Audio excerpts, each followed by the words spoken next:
Vamos responder algumas perguntas, não? Antes de entrarmos no assunto de hoje. Uma pessoa está perguntando como podemos aspirar à família cósmica se não podemos viver ainda o amor incondicional. Sim, nós estamos fazendo um caminho, não? Nós ainda não saímos do nível da família humana, de um modo geral, porque ainda não construímos uma família humana adequada. As nossas famílias humanas, em geral, são kármicas, são encontros kármicos ou encontros gratuitos. É muito raro se encontrar uma família onde haja realmente união. A família onde há união é a família de almas. Então são almas afins, almas que têm a mesma meta e que ciclicamente encarnam formando uma família. E isto é assim com muito poucas famílias. Mas isso é uma escola. E depois que a gente faz todas as experiências na família humana e se cansa da família humana, então aí a gente vai se ampliando e começa a chegar na família espiritual. Família espiritual que são as almas afins que se reúnem para servir a humanidade. E depois que fazemos esse estágio em família espiritual, então aí vamos nos preparando para a família cósmica, que não é nesta Terra. Família cósmica é no cosmos, no universo. A palavra família tem muitos valores diferentes.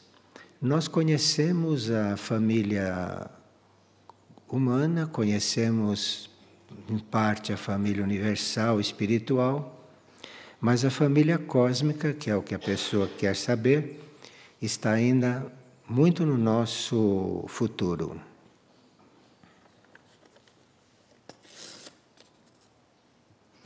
Por exemplo, a hierarquia espiritual planetária, todos eles pertencem à mesma família, família cósmica. É uma família que não tem nome, não tem herdeiros, não é? É uma família perfeita. E essa é a família da nossa hierarquia espiritual, a qual teremos um dia que chegar, se nós os seguirmos, se nós os acompanharmos. Já conhecemos muitos membros da família cósmica encarnados na Terra, mas nem sempre os reconhecemos, né? Então, nós tivemos vários exemplos disso, mas os nossos instrutores maiores já nos deram um exemplo disso tudo. E vamos caminhando para isso, não? E um dia chegaremos lá. Não em corpo físico, bem entendido, porque família cósmica está num outro plano muito distante. E uma pessoa diz que sente uma grande vontade de ser mãe. E se isto é correto? Ser mãe é uma tarefa. Ser mãe não é quando a gente tem vontade ou quando a gente quer. Ser mãe é uma tarefa. E quem tem a tarefa de ser mãe, acho que ocupa grande parte da vida com isso ou a vida toda. De forma que ser mãe é algo que está na linha de desenvolvimento daquilo que nós chamamos de mãe divina. Nós que temos tido contato com a mãe divina, através das mensagens, através de tantas comunicações, as verdadeiras mães estão naquela linha. Então, esta terra é uma escola, esta terra é uma aprendizagem, e aquelas que realmente nasceram para ser mães estão na linha de Maria. Dizem as crônicas do século XVII, que foram publicadas através da canalizadora Maria de Ágreda, dizem aquelas crônicas que Maria, essa que foi a mãe de Jesus, é o que o Criador queria para todas as mulheres. Mas quando começaram a surgir as primeiras mulheres, ele viu que não era bem aquilo que eles tinham pensado. Então, ele fez com que encarnasse Maria para não ficar totalmente fracassado o plano. Isso não deve ser um desdouro para nós, isso deve ser um estímulo para nós percebermos que todos nós, enquanto mulheres, teríamos que ser como Maria. Isso está na ideia de Deus. De forma que as mulheres que continuam a ser elas mesmas e que não têm ideia de que poderiam ser como Maria, essas mulheres teriam que refletir bastante, pedir muita ajuda interna, porque na hora que elas entrarem nesta linha, elas não só vão ter muita paz, mas vão ter a sua vida humana completamente resolvida. Porque aí a vida humana de uma mulher está na linha certa, está na linha que está na ideia do Criador. De forma que vontade de ser mãe é uma coisa que devia ser curada, porque a mãe é uma tarefa, a mãe é o cumprimento de uma tarefa e não é um ato de egoísmo de ser mãe, de ter um filho. Mesmo porque a mãe que tem a tarefa de ser mãe jamais se sentiria dona do filho e nem mãe do filho.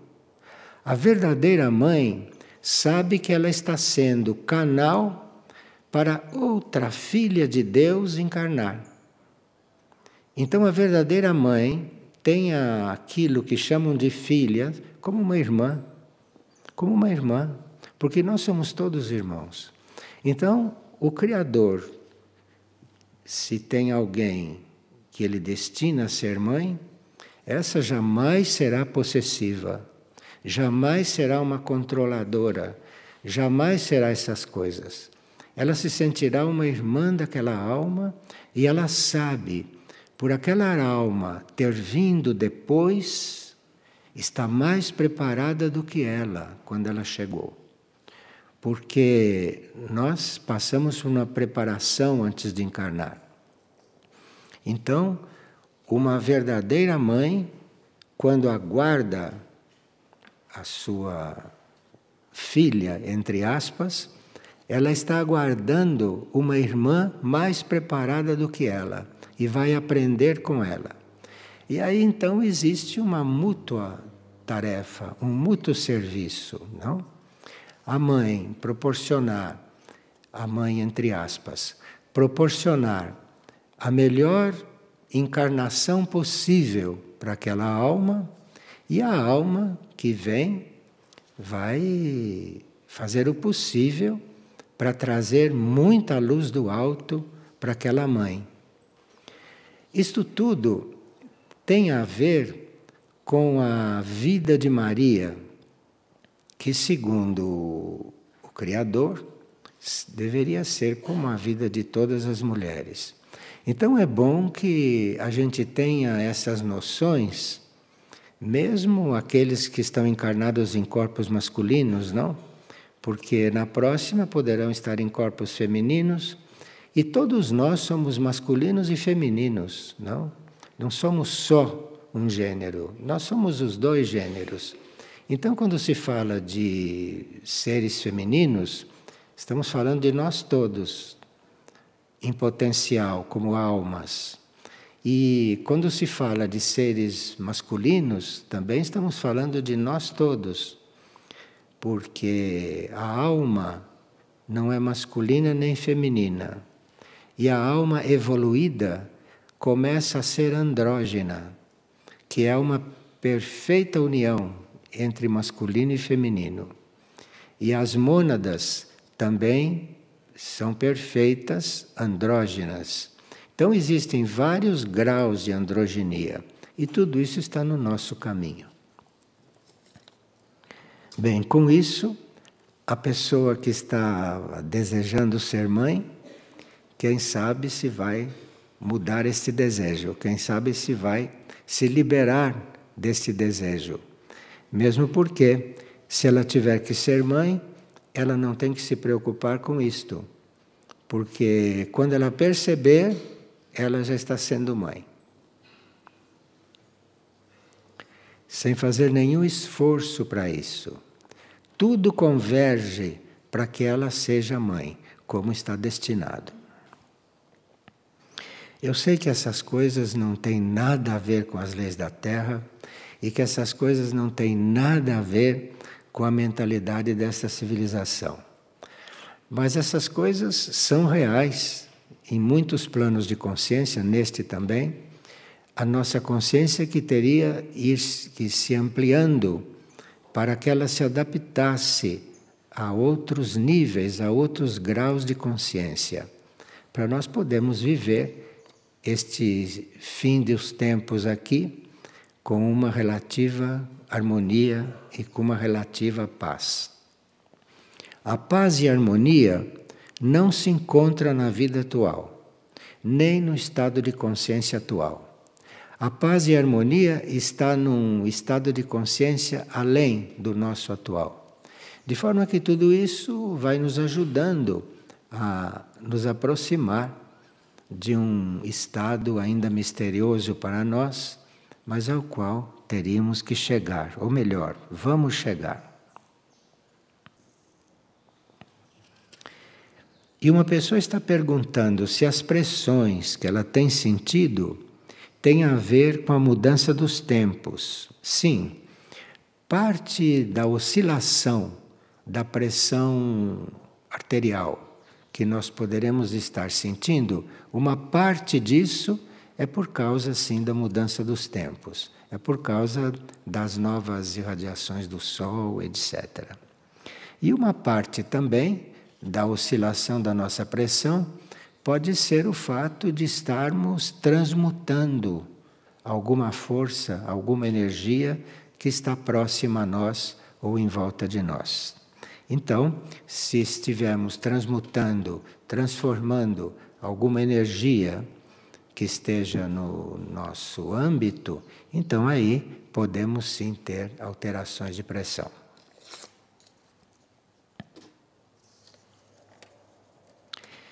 E outra pessoa está perguntando se nós poderíamos dizer que o Espírito Santo é o nosso eu interno, ou o nosso Cristo interno. Não. O que nós chamamos do nosso ser interno é a nossa alma, não? Ou o nosso espírito. O Espírito Santo é chamado assim como um dos aspectos da criação.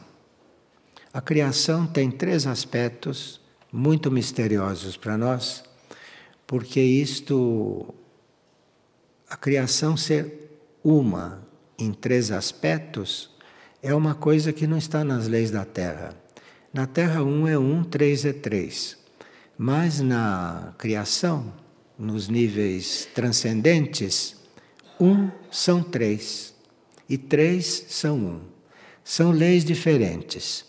Então o Espírito Santo é uma parte da criação, uma parte tão importante quanto Cristo ou quanto o Pai. Agora, por que será que se chama Espírito Santo? Se Cristo tem um nome, O Pai nós chamamos de Pai e Espírito Santo não tem nome por quê? Isto é um mistério para nós ainda. Mistério não quer dizer que ninguém saiba. Quando se diz que algo é um mistério para a grande maioria. Mas à medida que a gente vai se destacando da grande maioria, à medida que a gente vai se destacando da massa amorfa, que é a humanidade terrestre, da superfície, à medida que você vai se destacando disto, você vai compreendendo certas coisas que para a maioria é um mistério ou é incompreensível. Então deve haver alguém, sim, que tenha percebido o que é o Espírito Santo. Ou deve ter alguém também que tenha percebido algum movimento do Espírito Santo dentro dele. Isso pode acontecer. Mas isso não é para todos e é preciso que a gente tenha a intenção de se voltar para estas coisas misteriosas, para que a gente tenha o direito, por lei, de começar a percebê-las. Tudo aquilo que é um grande mistério para a maioria incompreensível não é escondido. É escondido de quem ainda não compreende. Mas é uma coisa que está aí aberta e depende de nós estarmos canalizados para isso, de nós estarmos interessados nisso. Quanto mais misteriosa é a coisa, mais está nos pedindo para querermos aquilo como prioridade. Então há certas coisas, como saber ou compreender ou sentir o Espírito Santo, é uma dessas coisas que só podem acontecer quando isto for uma prioridade para nós. Agora, sentir o Cristo, sentir o Espírito Santo, sentir o Pai, você não pode ter outra prioridade. Você deve ter só essa. E aí, então, você vai chegando nesta realidade.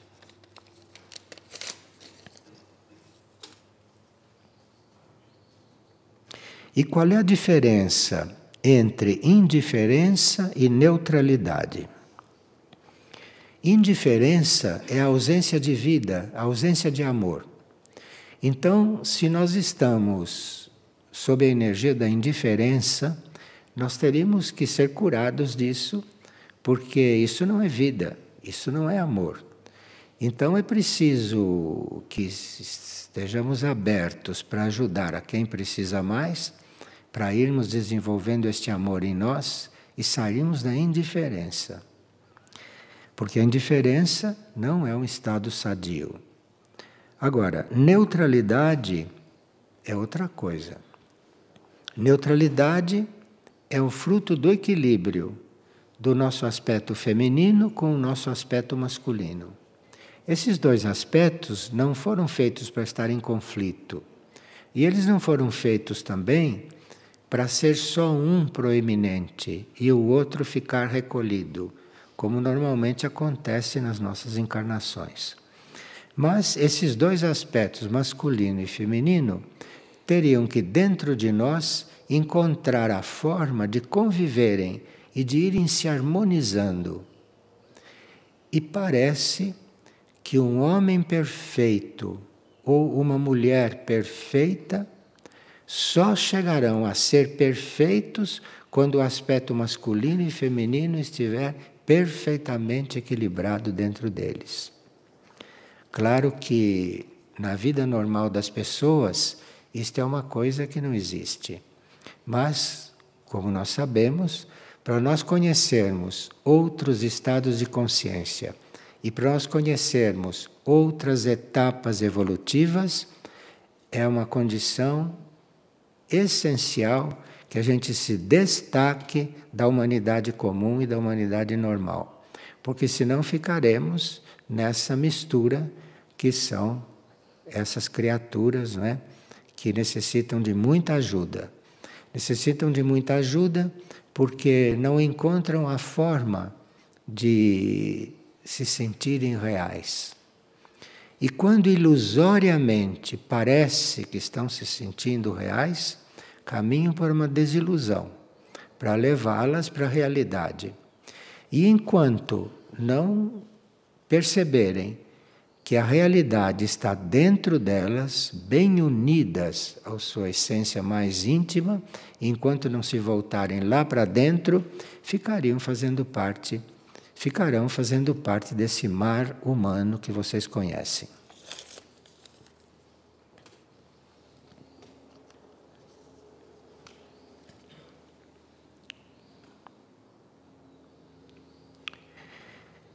E uma pessoa gostaria de saber o que significa mistério gozoso. E por que, quando Jesus saiu de casa e ficou 3 dias sem que os pais soubessem onde ele estava, e os pais o foram encontrar no templo. E isto, no Evangelho, isto é chamado de mistério gozoso. É mistério gozoso porque, para os pais de Jesus, ou para aqueles que eram os doutores que estavam no templo, mistério gozoso é uma grande glória, porque uma criança que não é um adulto, mal é um adolescente, e que entra num templo e começa a ensinar os doutores, isso é um mistério gozoso, é um mistério alegre, é um mistério muito importante. Por isso é que se chama gozoso. Agora, por que é mistério? É mistério porque nós não estamos muito familiarizados com essas coisas. Não estamos muito familiarizados com as coisas gozosas. Não estamos muito familiarizados com aquelas coisas que, para os habitantes das dimensões superiores, ou dos céus, como chamam, os habitantes dos céus têm como muito importantes e muito alegres para eles.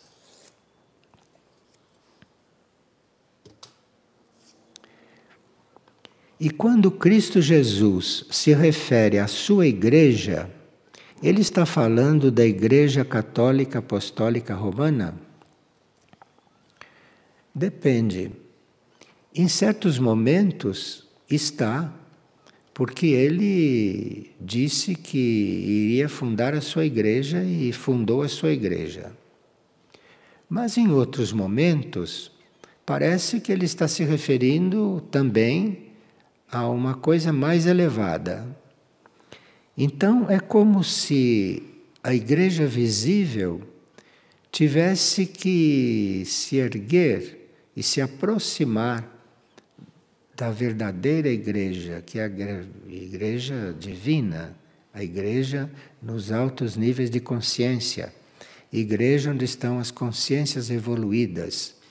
Porque igreja quer dizer também uma assembleia, uma reunião de seres muito avançados, uma igreja. Então, são aquelas coisas da Escritura Sagrada que têm vários sentidos. Então, Cristo se refere à Igreja Católica? Se refere.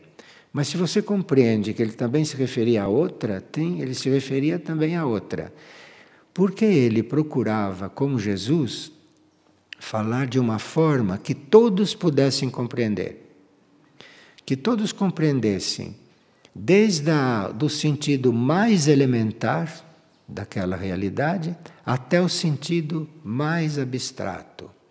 De forma que quase tudo que ele falava, principalmente as parábolas, vocês podem entender em muitos níveis de consciência, em muitos graus de realidade.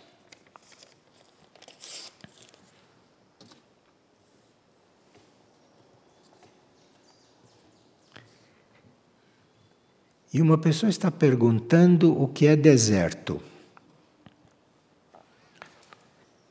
Deserto, para a nossa compreensão, deserto é quando se está naquela sede de conhecimento, quando se está naquela sede de amor, conhecimento verdadeiro, amor verdadeiro, quando se está naquela sede do que é essencial e ainda esta sede não está sendo saciada. Então, nós estamos num deserto. E quando estamos no deserto verdadeiro, nesse tipo de deserto, nós no fundo sabemos o que está acontecendo.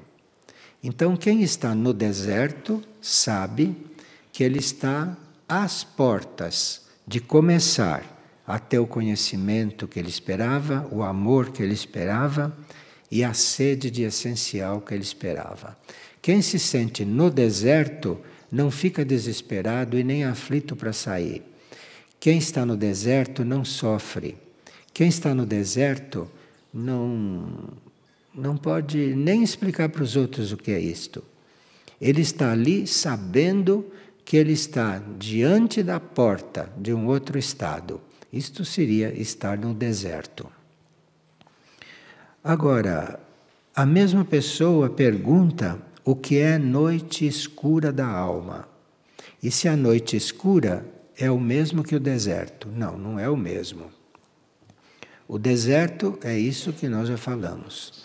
No deserto, quando nós estamos sabendo que estamos nos preparando naquela solidão. Naquela solidão não é o que a gente pensa. Solidão é naquela intimidade com o seu interior. Então você está só, você está solitário, você está num deserto. No deserto, quando está já para entrar num outro estado. A noite escura não é bem isso. A noite escura é um estado em que as almas muito evoluídas poderão, a uma certa altura, se encontrar. A alma evolui através do contato com as hierarquias, através do contato com Deus, através do contato com os planos internos. Então, na evolução da alma, existem esses contatos e ela vai evoluindo. A uma certa altura, ela já está num nível evolutivo, na qual nenhum de nós está ainda. Então, ela chega naquele nível evolutivo e pode entrar numa noite escura. Isto é, ela passa de um total estado de satisfação por estar sentindo todos aqueles bens para um estado de total noite escura, como se nada estivesse acontecendo com ela mais. E ela entra nesse estado da noite escura e pode entrar numa crise. Mas em que crise que ela entra? É na crise de estar privada de tudo aquilo que ela sentia de melhor. Ela está como numa noite, onde ela nada vê, nada entende, nada percebe, o contrário do que ela vinha sentindo, fazendo e percebendo na sua evolução. Mas, se ela, dentro desta noite escura, se ela persiste, se ela não retrocede, se ela não decai, se ela fica firme na noite escura, de repente ela se sente num grau de consciência muito mais elevado do que em todos aqueles que ela estava. Então, isso é a noite escura. E para aqueles que quiserem saber melhor isso, existem os textos de São João da Cruz. E é sempre bom, porque São João da Cruz teve muitas experiências e as descreveu nos seus textos. E conhecendo estas coisas, nós vamos nos preparando para quando chegar o nosso momento para viver essas coisas. E aí, em vez de entrar numa crise e de ir chorar no ombro das outras pessoas, nós reconhecemos a crise em que estamos entrando, não é? Reconhecemos aquilo, vivemos aquela crise bem conscientemente, porque estudamos essas coisas, porque nos interessamos por essas coisas antes da crise. Bem, hoje está profetizado que nós temos direito por lei de saber tudo aquilo que tivermos necessidade de saber. Vocês sabem disso, né? De forma que aqueles entre vocês que quiserem conhecer os mistérios e aqueles entre vocês que quiserem tomar consciência de coisas que ainda não tomaram, devem pedir ao seu espírito que mande essas experiências para vocês. Mas precisa que isso seja realmente uma prioridade. Nessas coisas, a gente não pode ter o pé em duas canoas. Ou a gente tem o pé numa canoa ou na outra. Os dois pés numa canoa ou na outra. Nas duas não dá. O pé em duas canoas, os pés em duas canoas, significa viver em dualidade, que é onde todo mundo vive. Todo mundo normal vive em dualidade.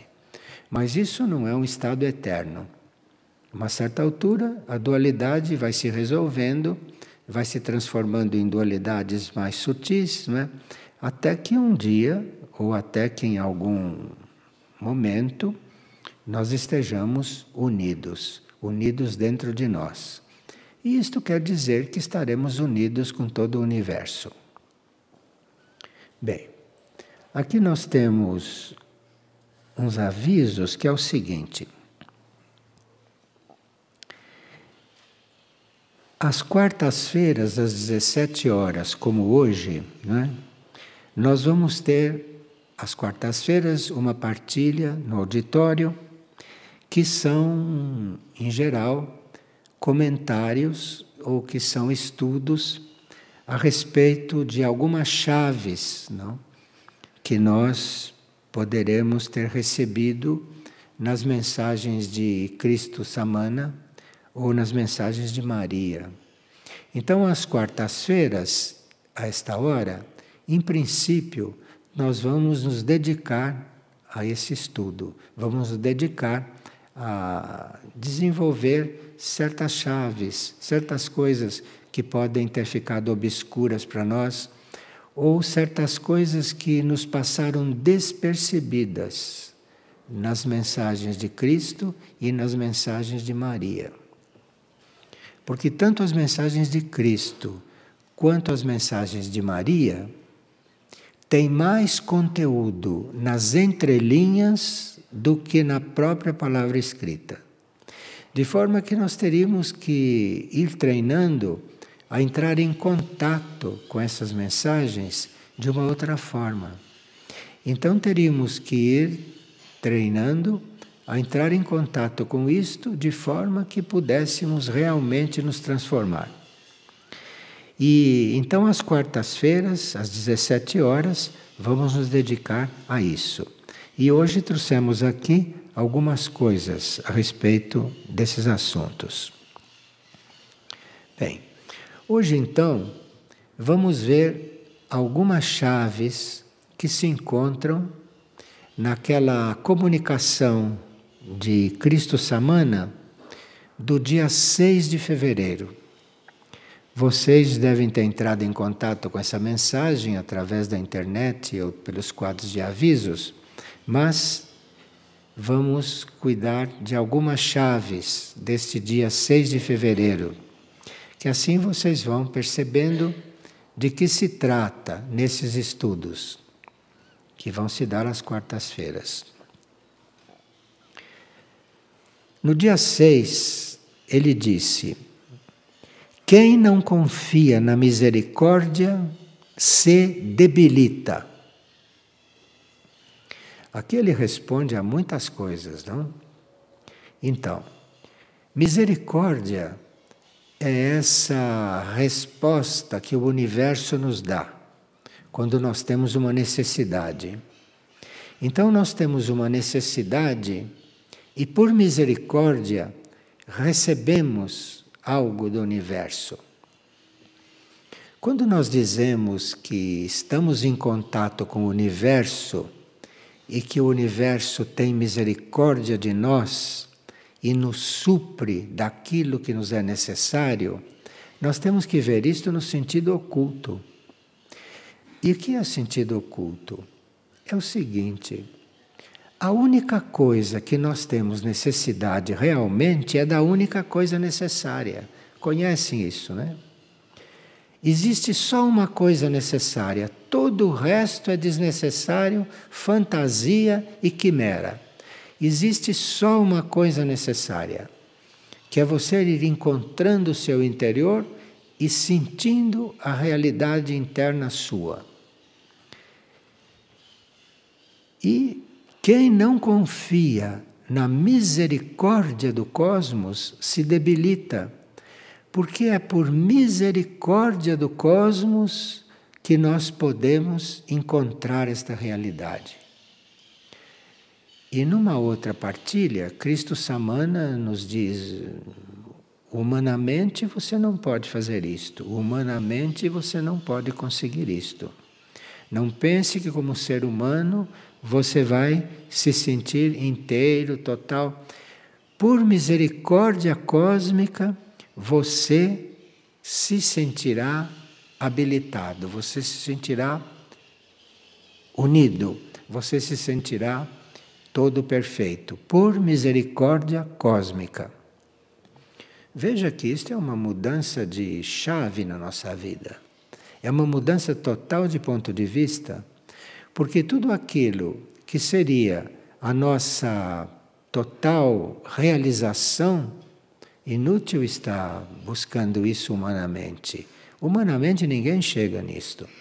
Então, para você estar numa total realização, isto é, para você estar forte, não estar debilitado, você precisa confiar na misericórdia cósmica. Porque quando você confia na misericórdia cósmica, ela atua e faz você ser aquilo que precisa ser. Vocês devem ter lido isto na mensagem. Voltem a ler a mensagem do dia 6 de fevereiro, releiam, porque vocês vão sentir essas e outras coisas lá dentro. Por exemplo, diz essa mesma mensagem: necessitamos de misericórdia porque, como pessoas humanas, não podemos superar certas coisas. E como pessoas humanas, não podemos superar certas etapas. Quem lê e percebe isto, porque eu acredito que muita gente tenha lido aquilo e não tenha percebido, mas quem lê e percebe isto, necessitamos de misericórdia, porque como pessoas humanas não podemos superar certas coisas e nem certas etapas, nós vamos ter consciência de que é inútil lutar para certas coisas. Existem certas coisas que fazem parte do campo de luta neste planeta. Existem coisas que nós temos que resolver na luta pela vida, mas há coisas que nós não podemos resolver. Há certas etapas que nós não podemos resolver. Nós precisamos da misericórdia cósmica para fazer isto. Então veja que nível de instrução que Samana está nos dando.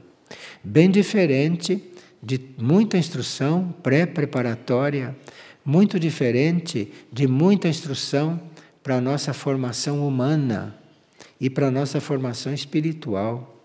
Aqui nós estamos convidados a participar de outro tipo de formação. Nós estamos sendo convidados com essas mensagens de Cristo Samana e com as mensagens de Maria também, que um dia vamos ver mais detalhadamente. Nós com essas coisas estamos sendo desafiados a entrarmos em outro tipo de estudo, em outro tipo de preparação. Veja essa terceira. Entre as almas há diferenças. Portanto, entre almas estaremos sempre em provas. Aqueles que estão buscando a alma gêmea, aqueles que estão buscando a alma que lhes corresponde, isso tudo existe. Isso tudo é real, mas isso é em nível humano.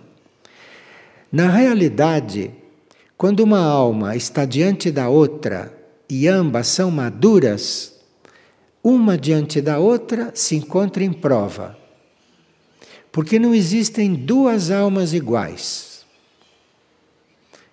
Não existem duas almas iguais. Então, quando uma alma está diante da outra e lúcida, ela está em prova. Porque ela vai buscar união com algo diferente dela. E depois ele nos diz: enquanto estamos na Terra, há muito o que perdoar e a purificar. Veja, nesse nível de ensinamento, ele não está nos prometendo nada na Terra, a não ser que se você está aqui, lúcido, você tem muito que perdoar. E você tem muito o que purificar. Em você, não? E em tudo. Então, enquanto estamos na Terra, vamos ter muito que perdoar. Sempre. E enquanto estamos na Terra, permaneceremos na Terra por tempo indeterminado, se não chegamos a perdoar. A chave que está nos sendo dada para estarmos além da Terra é exercer o perdão, resolver esse assunto do perdão e se purificar. Purificação e perdão. E aqueles que acham que já perdoaram a todos, se lembrem que o mais difícil não é perdoar os outros. Enquanto você está perdoando os outros, você está aprendendo a perdoar. Quando você já perdoou todos os seus inimigos, entre aspas, né? Porque eu não sei o que quer dizer inimigo, mas existem. Então, se você já perdoou a todos os seus inimigos, se você já perdoou a todos aqueles que te fizeram sofrer, aí chegou a hora de você perdoar você mesmo. E agora? Então saiba que, segundo esse curso que Samana está nos dando, entre as entrelinhas está escrito isto: enquanto estamos na Terra, há muito que perdoar e muito que purificar. E depois, para se chegar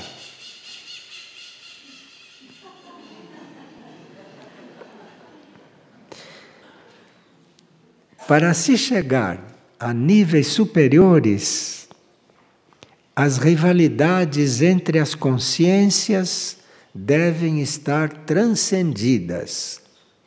Primeiro ele fala de almas. Não existe uma alma igual à outra. Portanto, uma alma diante da outra está sempre em provas. A alma. Mas a consciência é um pouco maior do que a alma, né? A nossa alma está dentro da consciência. Agora, quando chega na hora da consciência, todas as rivalidades devem estar já transcendidas. Então passamos pela escola da alma, vamos resolver essa história, não da alma, e depois chegamos na etapa da consciência.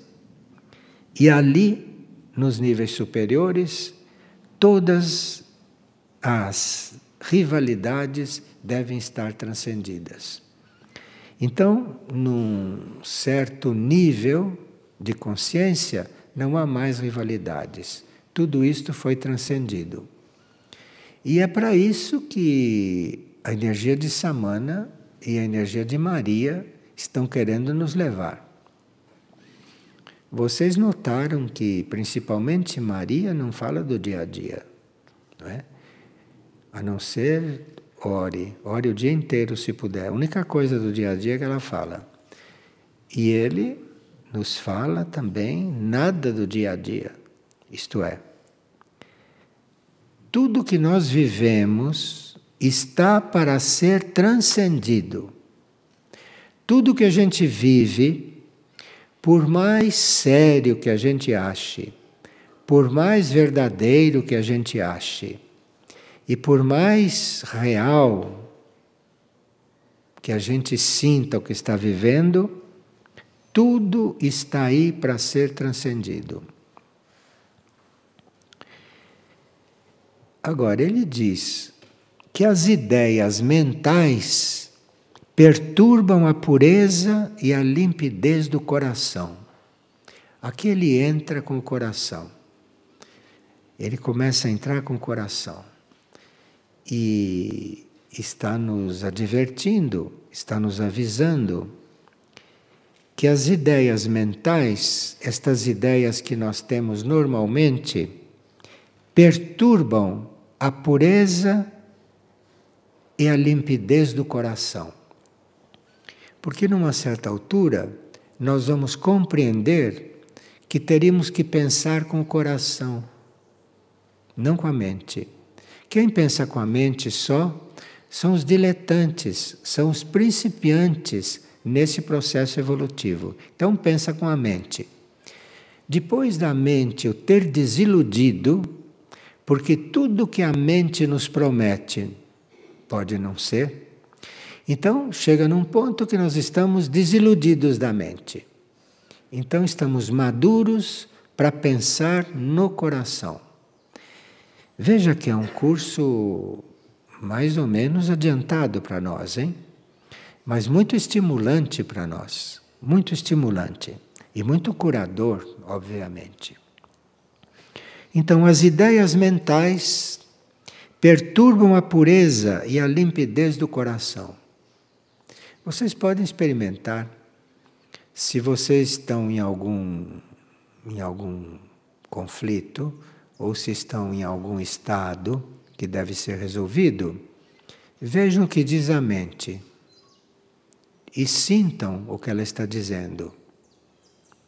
E vejam o que está acontecendo com vocês.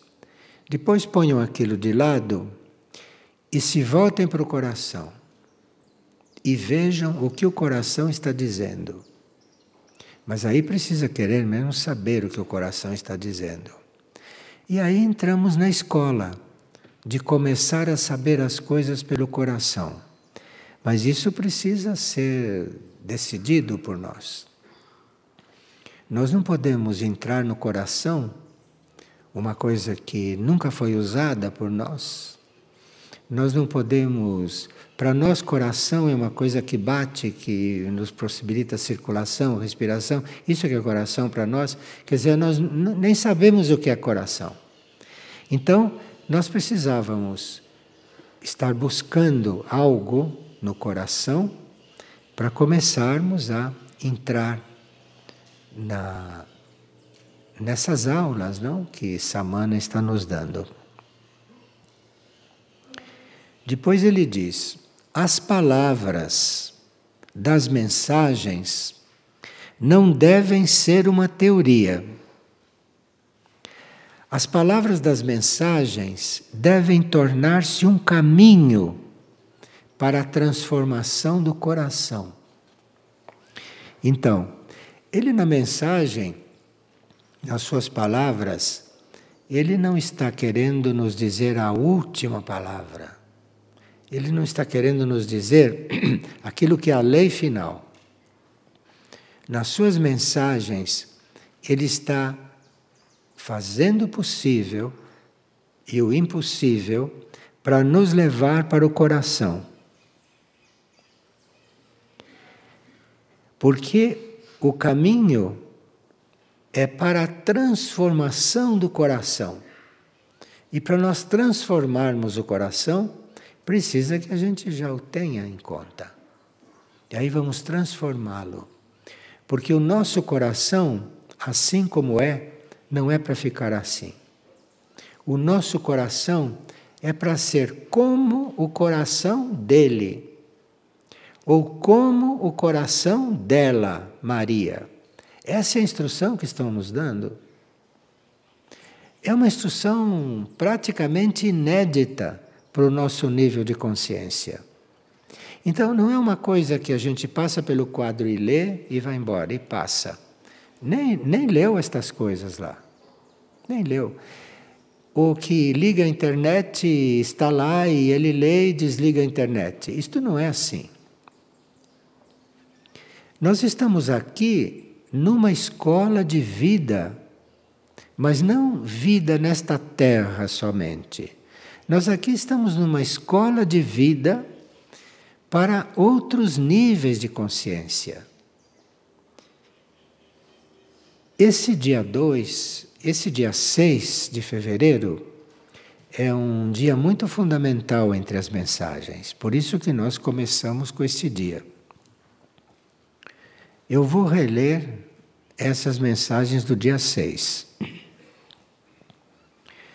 Quem não confia na misericórdia se debilita. Necessitamos de misericórdia porque, como pessoas, não podemos superar certas coisas ou etapas.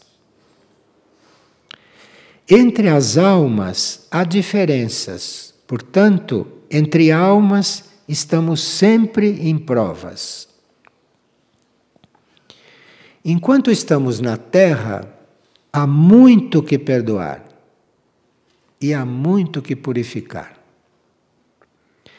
Para se chegar aos níveis superiores, as rivalidades entre as consciências devem estar transcendidas.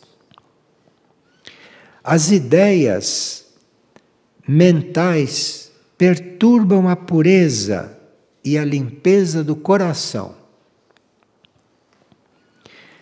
A indiferença não permite que o amor de Deus se manifeste entre as almas. As palavras das mensagens não devem ser uma teoria, mas devem tornar-se um caminho para a transformação do coração.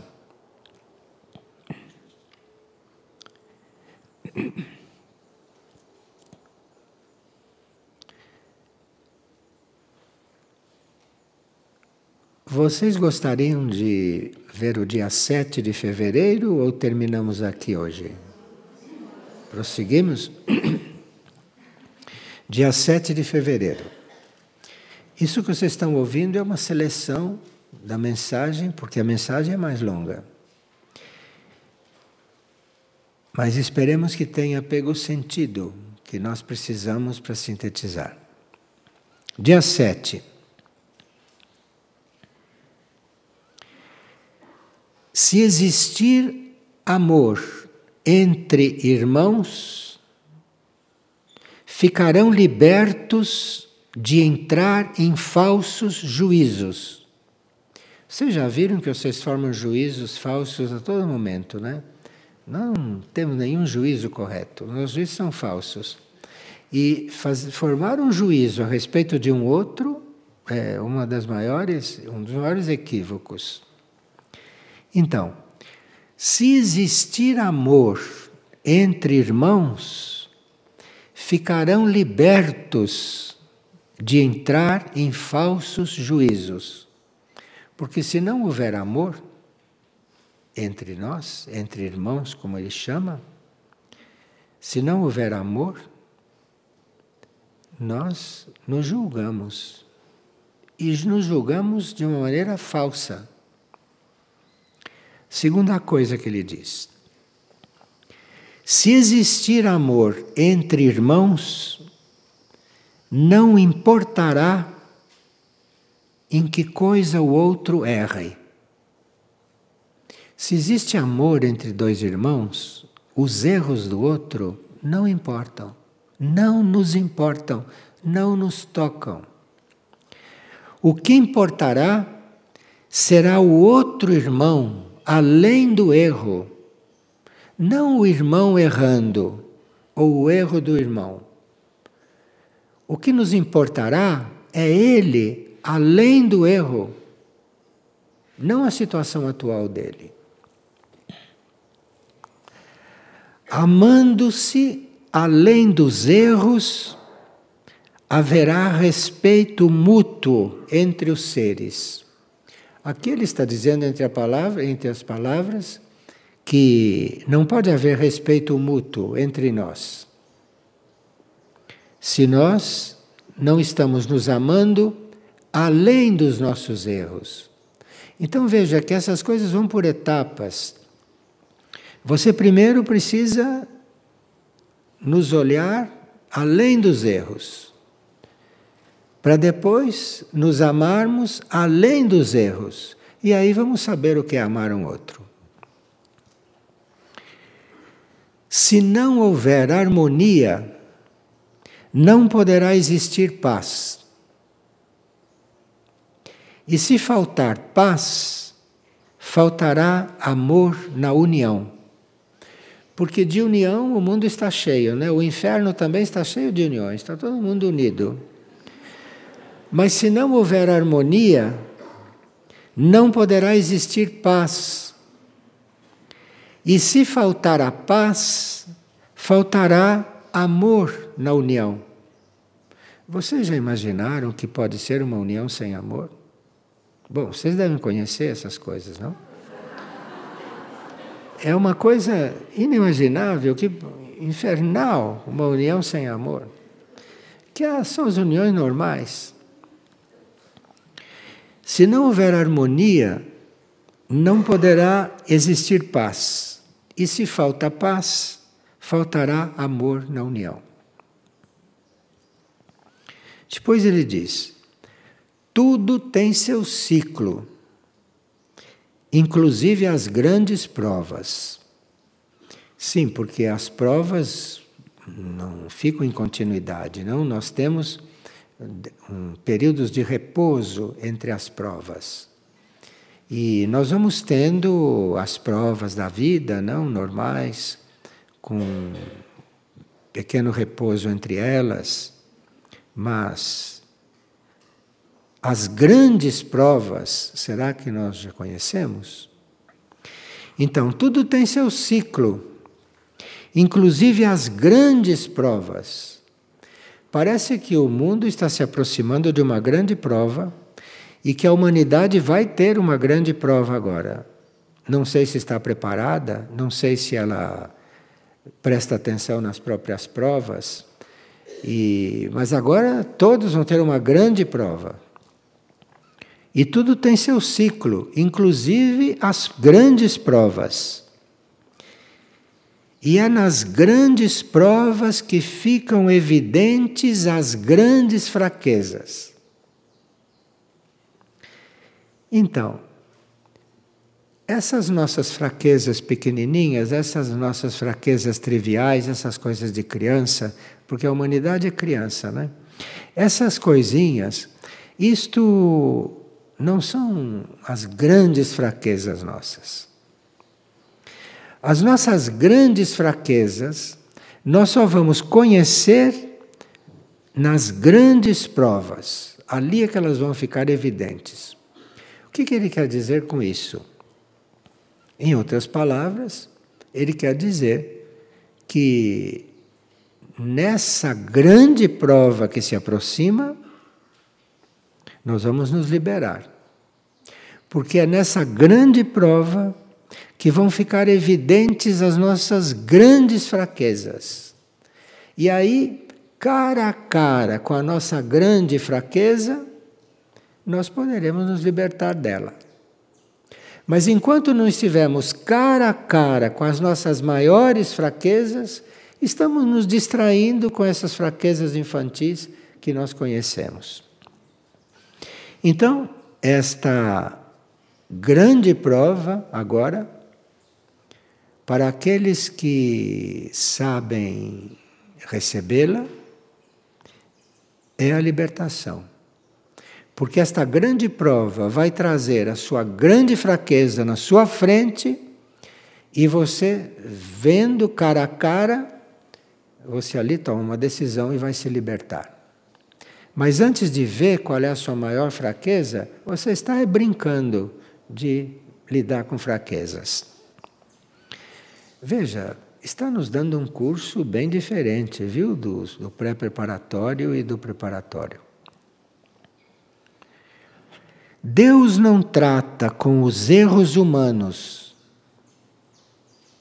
Deus trata com a compaixão. Nós estamos sempre orando, perdoa os meus erros, não é? Perdoa, sim, esse é o nosso nível de fazer as coisas. Deus não trata dos nossos erros. Os nossos erros, nós temos que reconhecer e temos que nos arrumar. Temos que resolver os nossos erros num nível adulto de consciência. Então, Deus não trata com os erros humanos, mas trata com a compaixão, que é a ação de atuar e perdoar através da paz. Quando você apela para Deus por causa de um erro teu, Ele te dá compaixão. Ele te dá compaixão. Ele sente compaixão por você. E essa compaixão dele atua, perdoa e traz a paz. Mas percebe que a gente faz um apelo e ele responde num outro nível? Ele responde resolvendo tudo. Ele não diz, sim, perdoa o seu erro, faça o contrário que fica tudo equilibrado, assim como nós aprendemos aqui no mundo, na Terra, na vida espiritual. Mas Deus não trata com os erros humanos. Deus não fica discutindo com o erro humano, não fica corrigindo um erro humano.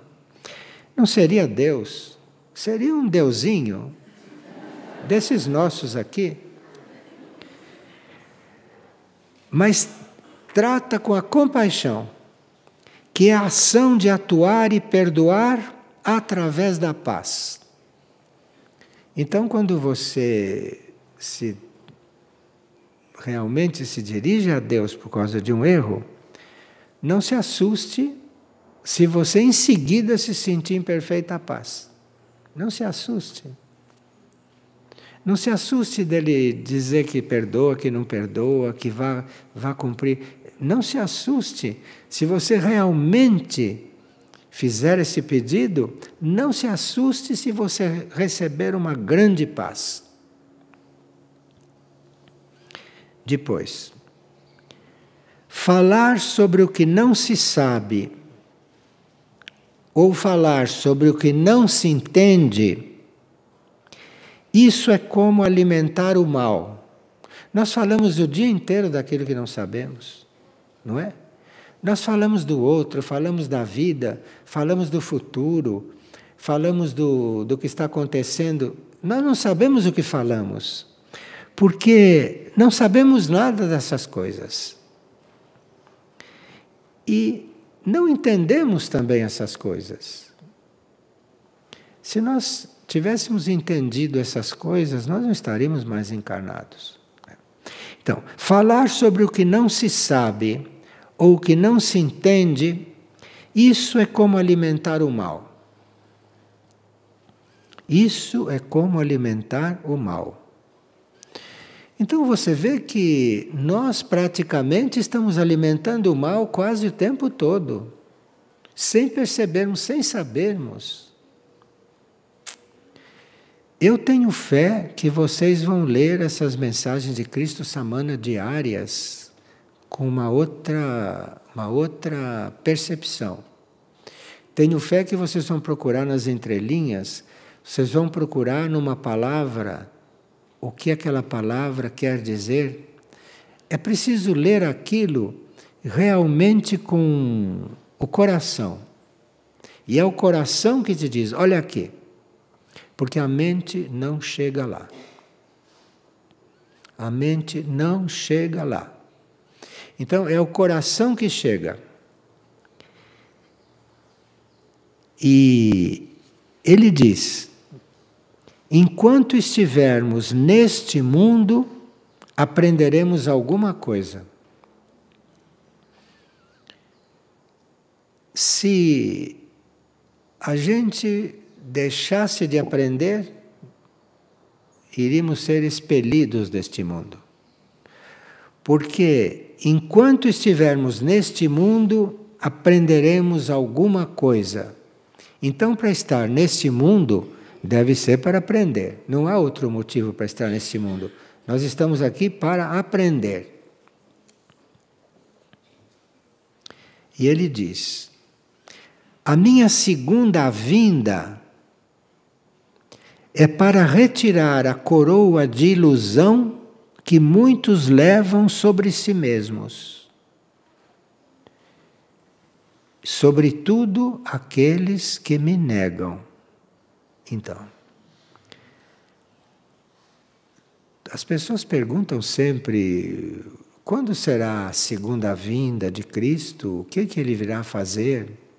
Ele está respondendo aqui numa entrelinha, ele está dizendo, minha segunda vinda é para retirar a coroa de ilusão que muitos levam sobre si mesmos, sobre tudo aqueles que me negam. Porque parece que ele está anunciando e prometendo que na sua segunda vinda ele vai tratar mais daqueles que o negam do que de nós. Porque parece que quem mais precisa dele são aqueles que o negam, são aqueles que não o conhecem, ou são aqueles que o conhecem e o rejeitaram. Na segunda vinda, ele vem tratar desses. Parece que naquele episódio do Calvário, segundo a tradição oculta, parece que ali também ele, antes de dizer aquelas palavras que estão escritas, perdoai, eles não sabem o que fazem, parece que ali naquele momento ele estava cuidando de todos aqueles que o negavam, de todos aqueles que o crucificaram, de todos aqueles que o odiavam. Ele ali estava tratando daqueles. Não se esqueçam o poder do amor, porque o amor de uma alma é o que aceita os erros de seus semelhantes e que ajuda a consolar o desespero do próximo. Você não vai ajudar o próximo no seu desespero a não ser através do poder do amor. E aí veja onde está o seu amor, qual é o grau do seu amor, o seu amor está atuando, porque é o amor de uma alma, é o que aceita os erros dos seus semelhantes e que ajuda a consolar o desespero do próximo. Então nós ficamos muito iludidos de que vamos consolar o próximo que está sofrendo ao nosso lado com muitos recursos. E claro, neste mundo existem muitos recursos para se ajudar o próximo. Mas ele não está falando disso, ele está dando um outro curso. Então, tudo isso que se pode fazer neste mundo, que seja bem feito. Mas é o amor que aceita os erros dos semelhantes, é esse que ajuda a consolar o desespero do próximo. Porque se você não tem amor pelo erro dos seus semelhantes, você não tem energia para consolar ninguém, quem quer que seja. E aqui, a última do dia 7, vê-se que nossa cristificação tem um amplo caminho a percorrer. O que é a nossa cristificação? Aqui no nosso entendimento, a nossa cristificação é reconhecermos esta energia de amor crístico dentro de nós. É reconhecermos isso no nosso interior. E ver-se que a nossa cristificação tem ainda um amplo caminho a percorrer. Estamos apenas no princípio do caminho crístico. Apenas no princípio. É bom que estejamos no princípio, porque aí não estamos muito viciados a imaginar o caminho crístico de uma forma ilusória. Se nós estivéssemos há muito tempo no caminho crístico, talvez tivéssemos já criado muitas ilusões sobre esse caminho.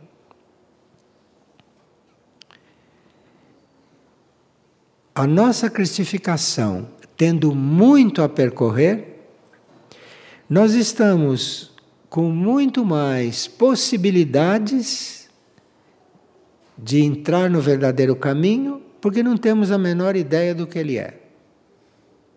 Não estamos esperando por uma coisa que não existe.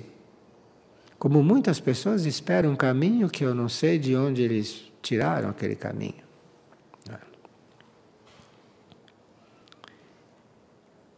A nossa cristificação, então, tem um longo caminho a percorrer, mas estamos apenas no princípio do caminho crístico. Bem, na próxima quarta-feira vamos prosseguir com essas chaves, porque assim vamos ter a possibilidade de reler um pouco as mensagens. E relendo as mensagens, vamos não só penetrá-las, mas vamos estar diante de coisas novas. Vamos estar diante de coisas que estão ditas ali num outro plano, num outro nível, e com uma leitura rápida e sem uma busca realmente do próprio coração, muita coisa nós não conseguimos penetrar. Então, vamos nos lembrar que trata-se de descer da mente para o coração e fazer uma outra leitura a partir do coração. Porque aí o nosso coração vai se transformando com aquela energia e aí o nosso coração vai nos guiar. E vamos estar numa outra situação. Numa outra situação realmente. Muito obrigado a todos, então. Obrigado.